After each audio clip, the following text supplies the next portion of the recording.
Hello, and welcome once again to the Dental Marketing Mastery Series.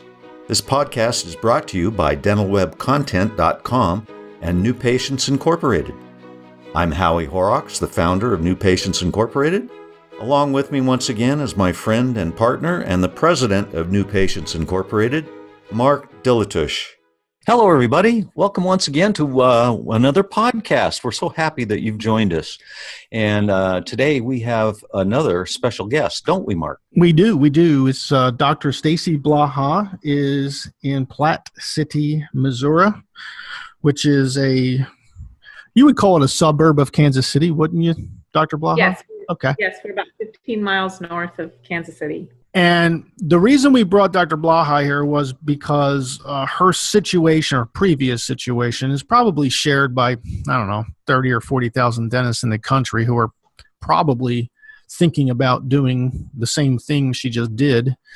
And we thought it would be very helpful and useful to to go through a chronology with Dr. Blaha. So, Staci, thank you very much for taking the time out of your day to help dentists.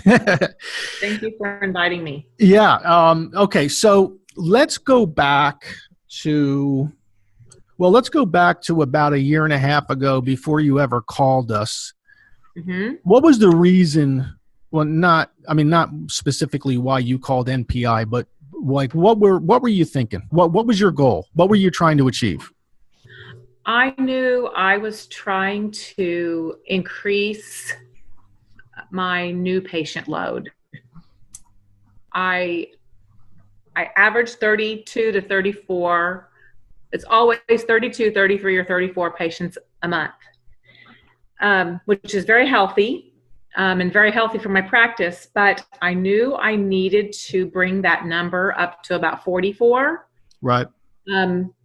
To either expand my practice because I felt like I was getting a little stagnant in the space that I was in, or to build a new building. Okay. When I did the numbers, it worked out when I used my average income per patient or average amount that a patient pays. Right. That I needed 44 instead of 34. So you figured that out you didn't figure that out from a capacity standpoint. You figured that out from a financial standpoint. I used a financial standpoint. Okay. I did. Because I feel like you can change your surroundings to meet that. If most can change a surrounding to meet that. And then, as you know, my son approached me. He was in dental school, and I tried not to say too many things when he was in his 4 years of dental school, but when he entered his fourth, to be really quiet because you want them to do the same thing you did. Right. So you want the same thing I want the same thing for him as I wanted for me. Sure.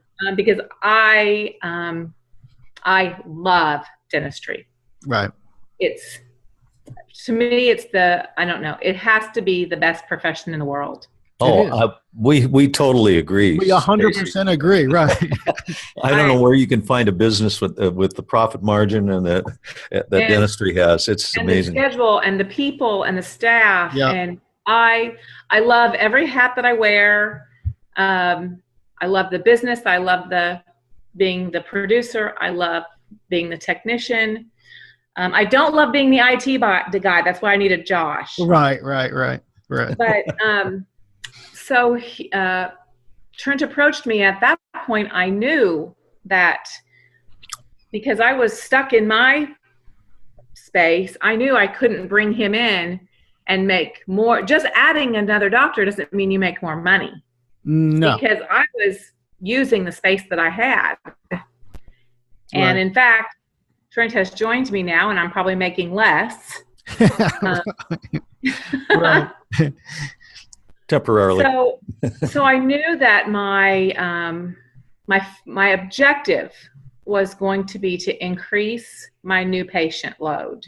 Because you were actually expanding capacity, because you were or anticipated bringing in additional doctor hours. Yes, because I was very happy with my average of 32 to 34 new patients a month. Yeah, right.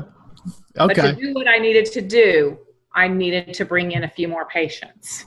Okay. Now, have you expanded your space, or are you just using time to? My space that I am expanding is a adjacent tenant. Right. They are moving out today. Oh, Stacy, that's awesome. Awesome. Yeah. I'm gonna be in there busting walls down with a hammer on Sunday. Please take a picture. Please send us a picture. I absolutely cannot wait for that picture. Okay. Stacy with a sledgehammer, we'll call it. Yes. Yeah. We'll put her on HGTV, DMV, Yes. whatever. Okay. And I also put a letter of intent down on a piece of property. Wonderful. Which I hope to hear from them by tomorrow. And so I hope by March I'm building a new building. Oh, wow. we're thrilled. We're thrilled to be. I needed about 1,400 extra square feet to accommodate these new patients that are coming in. Right. Well, okay. So I'm not trying to stop you here. I just go ahead. All right. How is Trent? How are you integrating Trent? Because from the education standpoint, for the people listening to this, many times they find that it's difficult. Now, I understand Trent is your son, and I understand the mom-son relationship, and it's never going to be broken ever. Right? We all get that, right? But if Trent wasn't your son, you'd probably be just like you said before. You want him to experience what you've experienced. Yes. You're probably integrating him like you would. I tried to. In fact, if Trent were right here with me, but he's at work. Yeah. instead of sitting in the nice sunshiny day like I am. Right. If Trent were sitting with me, he would tell you that I have not treated him like a son. Yeah, I figured. I knew as much, but I just wanted the audience to hear it. Yeah. Right. So the first thing that I did is I spoke with instructors. Okay. Made sure that he was the person that I wanted. I used Collier and Associates out of Cleveland. Sure. To write the contract for me. Beautiful. Trent and I traded that contract back and forth a few times before we had what we called the final working copy and turned that in, and both of us signed it. I did a lot of training with Trent. Right. Before he came on. And kind of strangely, Trent finished early, as his instructors told me he would. Right. And when I didn't think he was going to be ready to go till July 15th, he was ready to go June 1st. Yeah, I remember that. Yeah. So I had to integrate him into the practice early. Right. So back to your real question is we did a lot of staff training to bring Trent in, because I think there's a lot of there's phone call work. You have to go over again how you want phone calls answered, because your phones are ringing more than they ever have. Right. When you start this marketing program, right. Your phones are ringing. Right. So you have to have people answering the phone that know what they're doing. Thank you. That's critical. Thank you. Yes. It's the most critical thing there is. Right. That's right. And if you don't mind me expanding a little bit. No. Go. Please do. We're gonna let you go. Go ahead. Okay. So you have to eliminate barriers. So your wonderful people, as we like to call the front desk up front, they have to understand that a patient won't wait 2 weeks to come in. Yeah. They will if they say, I can wait 2 or 3 weeks, but they won't show on you if you schedule them out 2 or 3 weeks. A lot of times, yep. They'll find someone who will see them quicker. Yep, that's the magic number is 8 work days, Stacy. That's right. That's the magic number. That's what my practice does too. I say 5 to 7 days. Mm-hmm. So we work pretty diligently on how to get that patient on the phone in. We have lots of ways that we do that, but that's the goal, is to get that patient in. We try to eliminate words like never and always when we're talking to the patients on the phone. Right. Like, oh, we always schedule you for an hour and a half, because I don't know. We don't always. Sometimes we don't have an hour and a half. Right. Sometimes we have an hour. So we're going to get them in, and maybe we're going to get a full mouth series of x-rays, and we're going to get an exam, but we tell the patient what's going to happen during that time. Right. So that the patient isn't disappointed or unhappy with what they scheduled. Well, and honestly, they're not sitting there considering what the hell they're going to do in a chair for 90 minutes. No, that's exactly right, which is what they do when you tell them they're going to I know. I know. Yeah. Yeah. What the hell are you going to do to me for 90 minutes? Gee. Yes. Yeah. But the other thing is, your office can't be closed every afternoon. Nope. Because your phone is going to ring. Right. So if you're not there, you still have to have staff there answering the phone 5 days a week. I mean, if Or they're at least not, have it forwarded, right? or at least have them forwarded to where someone needs to answer the phone. Yep. Exactly. Because if you don't answer during working hours, what a patient would consider working hours, which to me is about 8 to 5, they're calling somewhere else. That's right. Or they're getting online and scheduling with someone else. Yeah, I looked at your platform Yes. since July, and there's been 76 people that booked online, and 93% of them are new. Yes. And So- they don't cancel. No, I know. I know. People, dentists are like, no way, they're going to cancel all their appointments. And I'm like, no, they don't. They actually like it. You know, And they show up. I know. I know, Stacy. I know we're preaching to the choir. You know what I feel like right now? I never believed that. I know. I feel like I'm in a Baptist church. And Hallelujah. Hallelujah. You're singing, right? Yeah. No. Oh my gosh, I think I had 2 today. Did you really? They schedule, they show up, but there's even one more thing they do. They know where their insurance card is. Yeah. Yeah. Because it asks them on there what insurance they have, so they have to look it up. Right. I know. It's amazing. They're more educated than the person just calling to schedule an appointment who has to call you back. Or they're more prepared for sure. I can't believe it. No, I know. It is absolutely, without it, we couldn't have squozed that many new patients out of your market, right? So whatever. And you said it best, really, Stacy, when you said remove the barriers. That's one of the barriers. Right. Yeah. Remove them all. You know what I mean? Remove them all. This would be a good time. We're going to take a short break. Don't go away, Stacy, and our audience, don't go away. We will be right back. Hi, this is Howie Horrocks. Now you can get more online reviews quickly, consistently, and automatically with NPI Crusader. 90% of consumers read online reviews before visiting a business. They trust online reviews just as much as personal recommendations. NPI Crusader automates the collection of good reviews to your Facebook page, Google+, Yelp, and your website. Bad reviews are filtered back to you so that they can be addressed. All this requires zero upkeep once it's installed. That's right, absolutely no doctor or staff involvement whatsoever.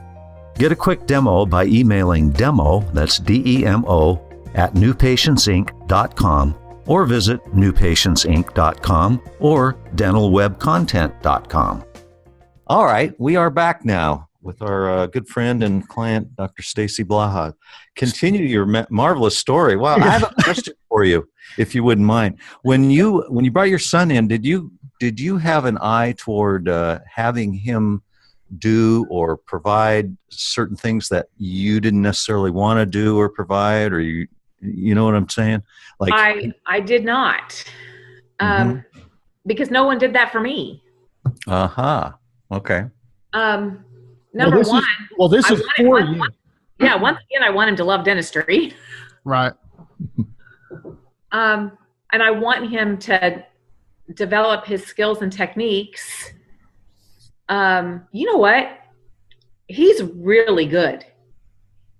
Well, I mean, okay. he's really good. I mean, I would say that if he wasn't my son, I would have thought I just hit the lucky jackpot, because but his instructors told me. In fact, 2 of his instructors told me if I didn't take him, they were going to. Right. Well, that must have made you proud, right? Yeah, that's great. he's ready. He's doing occlusion. He had an occlusion teacher that kind of took a liking to him and took him alongside and worked with him a little bit. Right. He is doing full case veneers. He's doing anteriors. He's doing dentures, partials. But a lot of that, I think, too, is my staff. I think my staff is very well trained. Right. And they don't let him shy away from anything either. But no, I don't know. I love everything. Well, most dentist owners who are looking to bring on an associate, many of them, I'm not going to say most, but I'm going to say at least half, come to us and they say, Mark, you know what? If I do another 2-surface composite, I'm going to drive a pencil in my ear, right? Okay, so I want to start doing some of the fun dentistry. Okay. I want to do some sexy dentistry. I want to add implants. I want to add sleep apnea. I want to add something, whatever. Okay, they come to us, or I want to do more Invisalign, or they come to us kind of bored, right, of the normal drill and fill. And so you have to have the marketing for that. Well, and the associate is, I mean, that's where they get their speed. Exactly. That's where they get their skills. That's where they get their variations. That's where they get, the thirst for knowledge for different materials and adhesives and all that other stuff. So normally it works out fairly well. It's interesting that this kind of really fit. I have a question for you. One of the challenges that people have when they're bringing on an associate is the existing patients don't want to see them. Right. How did you guys solve that? I'm sure the new patients helped solve some of it, but how did that get solved with your existing patients? Well, I'm still continuing to see my caseload, and I do all of my own hygiene examinations. I guess when a patient calls, if they want a time that I'm not there, which right now is afternoons, because I'm letting Trent have the multiple chairs in the afternoons. Okay. Because he works late. Right. I work the earlies, he works the lates. We tried to expand our real estate a little bit that way. No, that's how you do it when you're squashed for space. That's how you do it. Right. Yep. Open longer. Yep. They just ask. We call him Dr. Trent. I'm Dr. Blaha, and they just ask the patient, Dr. Trent is here. Dr. Blaha won't be here. Would it be okay? And I've had a few say no. Right. But most of them are fine with it. Okay. Yeah. Okay. So sometimes it could be just you just have to ask. Yeah, more of a concern than a reality sometimes, I guess. Yes, it's more of a concern than a reality. And you have to, now, granted, I can look at a schedule and I can tell you which patients aren't going to like it. Right, right.